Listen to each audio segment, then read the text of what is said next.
आपको बता दे रहे हैं, क्वेश्चन पढ़ाओगे ना, गणित का क्वेश्चन है तो आपको जितना आंसर कहेगा कि बबुआ 2 लाना है, तो आपको आंसर क्या लाना है, 2 लाना है ना।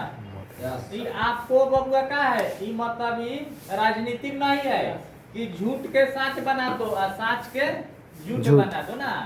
जो पढ़ाता है टीचर वही बुझता है दर्द, मतलब उसका दिमाग क्या कहता है। जब पढ़ा कर जब उतरेगा बोर्ड पर से तो मतलब सोएगा तो उसको मतलब पता नहीं चलता है कि हम काना दुनिया में सोए हैं। पूछा क्या है कि नहीं।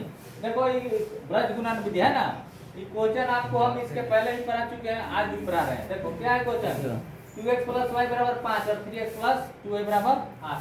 आप जान रहे हैं कि है a1 b1 c1, a1 b1 c1 है, a2 b2 c2, a2 b2 c2। आप देख रहे हैं दर्शा दिए हैं। इसके बाद यहाँ पे क्या है, और अद्वितीय हल है क्योंकि तीनों बराबर नहीं मिला।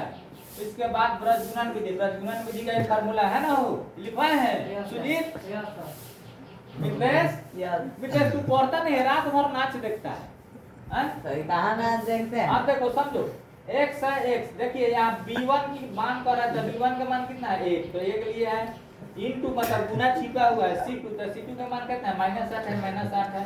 फिर माइनस है माइनस b2, तब b2 का मान कितना है, यहाँ पे है देखो 2, तो 2 इनटू c1, तो c1 का मान कितना है 2 है, c1 का मान भले -5 है तो -5 है। देखिए ऐसा ही हम y वाला दर्शा दिए, ऐसा ही हम 1 वाला दर्शा दिए हैं। ठीक है, लिख लिए। अब देखिए x और y और 1 ये सब मान बैठा दिए हैं ना। अब आपको इसको x का वैल्यू 1 अब गुना कराए, 8 में 1 से गुना करोगे तब -8, देखो ये दिया हुआ माइनस, फिर 5 में -2 में माइनस, तब 5 दूनी 10। तो यहाँ 2 जब माइनस एक साथ रहता है तो उस चिन्ह को क्या किस में दर्शा देते हैं, प्लस में दर्शा देते हैं ना। वो ऐसा ही यहाँ पे भी 2 को चिन्ह है, देखिए तो प्लस में दर्शा दिया, घटा दिया है तो x का वैल्यू -2, y का वैल्यू भी -1 है ना, और इसका वैल्यू 1/1 है। यहाँ पे डायरेक्ट आप इसका भी आंसर लिख सकते हो। देखो x का वैल्यू 1 सब लिखकर आप इसका भी या इसका आंसर लिख सकते हो। इसलिए x बराबर कितना हो जाएगा, माइनस में है तो 2 हो जाएगा। ऐसे भी आंसर में आप दर्शा सकते हो। ऐसा ही y वाला के भी दर्शा सकते हो, y = 1। ठीक, ऐसे भी सही है और ऐसे भी सही है। तो आप समझ जाइए कितना मतलब क्वेश्चन सॉल्व करने में आसान होता है, समझोगे तब।